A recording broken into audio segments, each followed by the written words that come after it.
All right, let's talk about how to do our first Pivot Interactives virtual lab. So the first thing you're going to do is follow this link to get to the login page, and you're going to join a class. There will be a class key that is specific to your period, and that will be in your OneNote. So you'll need to type that in, follow the confirmation, make sure it's the correct period, chemistry with Baker, and then you'll sign up by filling in your name, email, and create a password. Consider making it the same as your BSD login password so that you have less to remember. Once you're signed in, you're going to click on My Classes and choose Gas Laws, Pressure and Volume 2020. So for mine, I'll still have the same, but my screen will look a little bit different because I need to do mine in the library as the teacher. But you'll get to this same sort of a looking screen, and it will say total out of 0 out of 14. So let's go through this together. Our goal is to find the relationship between the pressure of a gas and the volume it occupies, and to practice experimental design. These questions will help you make some predictions about what should happen. So you don't need to do anything with the video. I'm not sure why it's there. So I put number 1, question unrelated to the video. On a OneNote page, sketch a diagram that shows the motion of 5 gas particles in a small container. You can select picture to submit a picture of your work. So let's go ahead and do that. Just made a blank page. So I'm going to go ahead and draw a small box, and I'm going to draw 5 gas molecules inside, and I'm going to show that they've got movement, random directions, and then I'm going to have to submit this image, so I'm going to use my snipping tool to copy and paste. Let's see, I might need to save this to the desktop. I'll just call it gas molecules. Close out, go back to the pivot, and find it. There we go. Now I've got my picture in there. Then it says for the next one, sketch a diagram that shows the motion of 5 gas particles in a large container. So I'm going to go back, and I'm going to draw a much bigger container. And I'm still going to draw the same 5 gas molecules. Use my snipping tool again. Save it as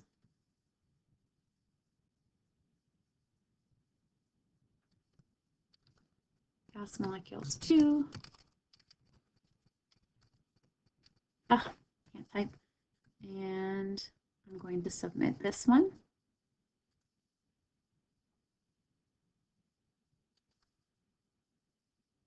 All right.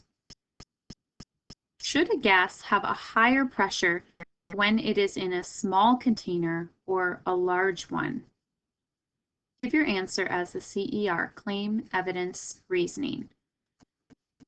So for my claim, I'm going to say a gas should have a higher pressure than in a small container. So my particle diagram that I drew is my evidence. In the picture of the small container above, you can see that because the gas particles have less space to move around, they will collide with the sides of the container more often. This means that there will be more force over a certain area, which means a higher pressure.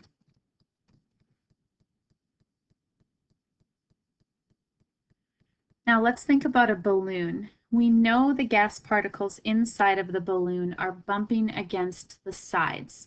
What keeps those gas particles from forcing the balloon to expand?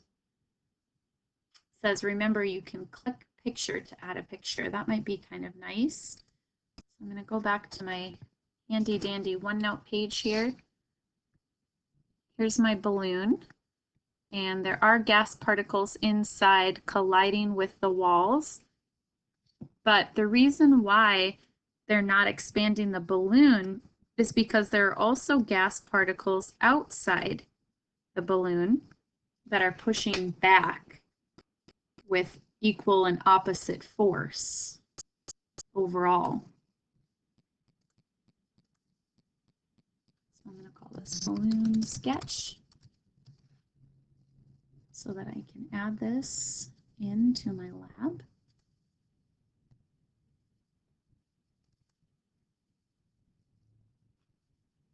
I'm going to add a little description too. I don't know. Yeah, I'll make it small. Perfect.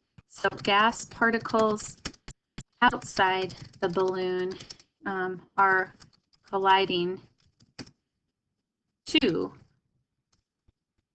stopping the balloon from expanding.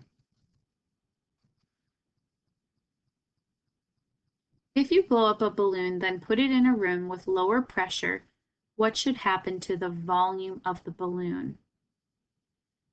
This is another one that's great with a picture. So here we've got a balloon in a room, and we've got these gas molecules bouncing around. So I'm going to show some arrows here, and the room has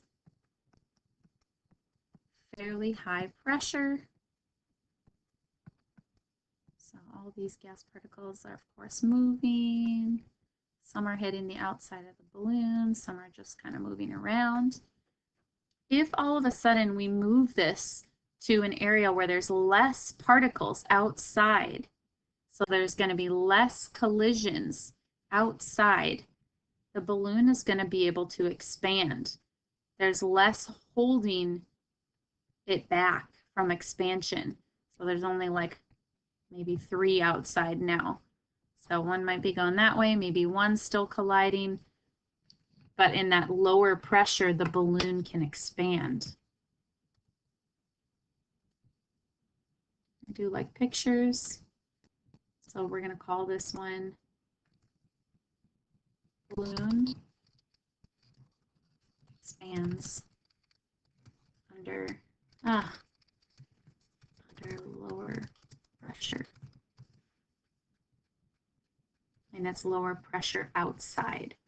So I want to make sure I add a description too, so that's clear. When the pressure outside the balloon decreases, now there are less particles colliding with the outside of the balloon, so the particles inside the balloon, quote unquote, win.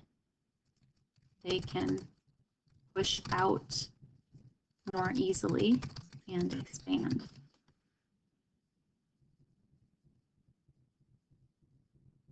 Graphing directions. It says we're going to be using calculated columns, and I've actually already done this first part and made the columns for you.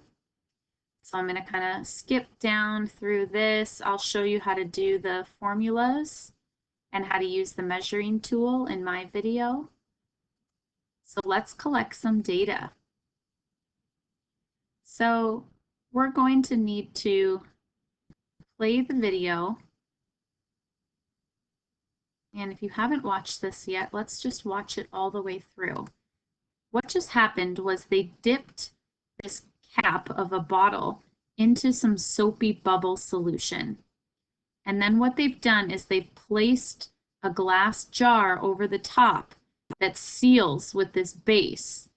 There is a hole, you can't see it, where this air can get forced out.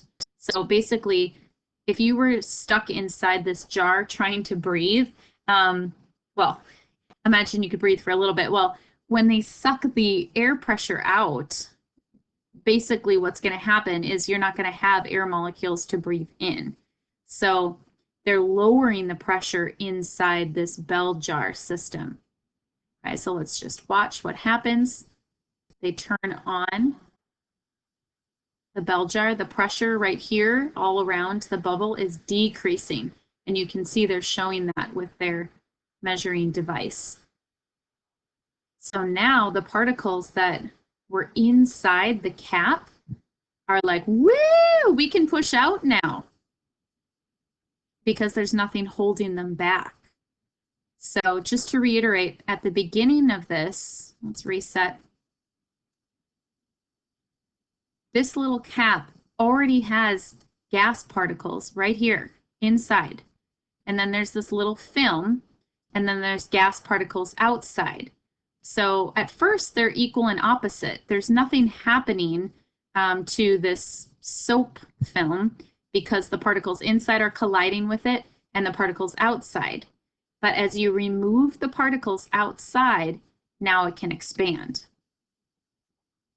This time we'll take some measurements too. So let's take one right away. Pressure is 0.626. I'm going to record this on paper and then do all my graphing at the end. So I'm going to click on this toolbar, click on the ruler, and I'm going to pull the ruler down. It's measuring in centimeters.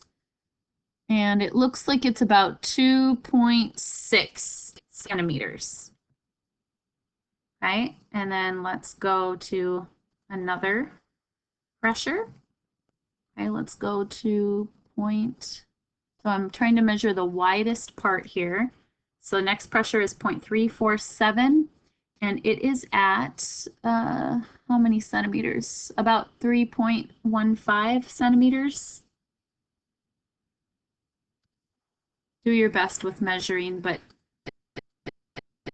as long as it's pretty close, you'll be just fine with what we're looking for in this lab. Ooh, with 0.189, it is at 4 centimeters exactly. So I'm going to record 4.00.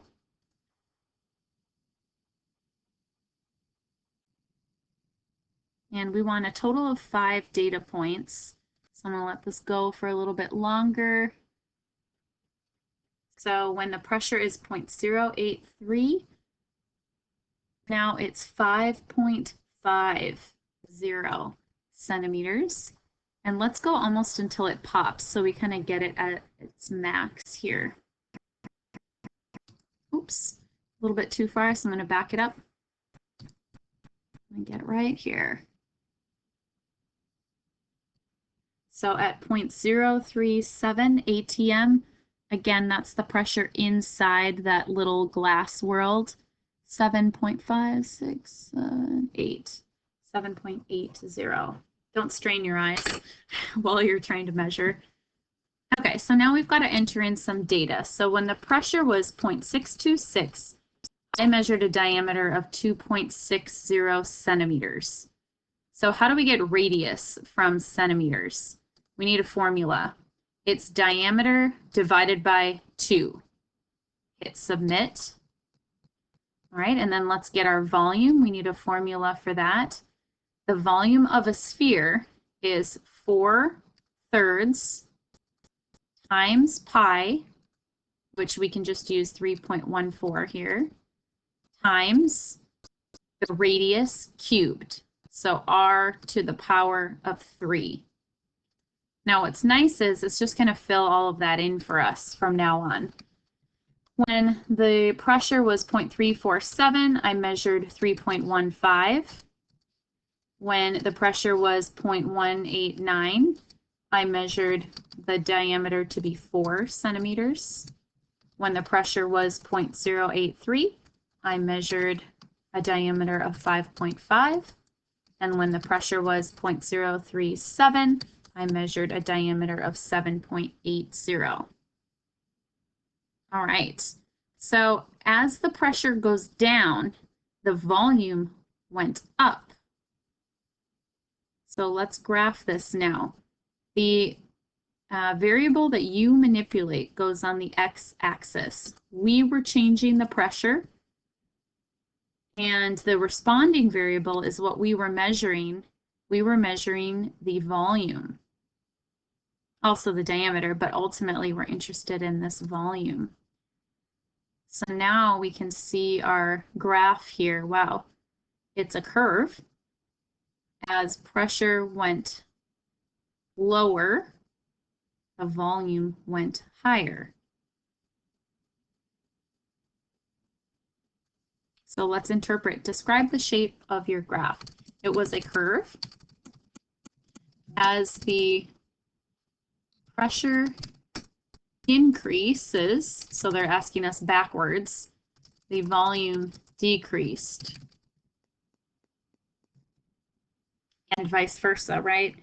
What we really saw was they were taking the air pressure out, so the pressure was going down and the volume was going up. So is this graph consistent with the predictions you made at the start of this activity about a balloon moving into a room with lower pressure?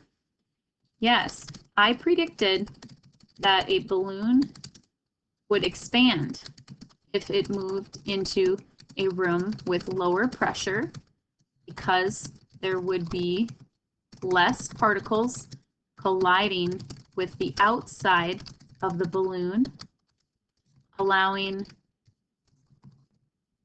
the particles inside to win and push out the walls of the balloon more. And then you'll be able to hit submit on yours. And that is what I want you to do this week. Thank you very much.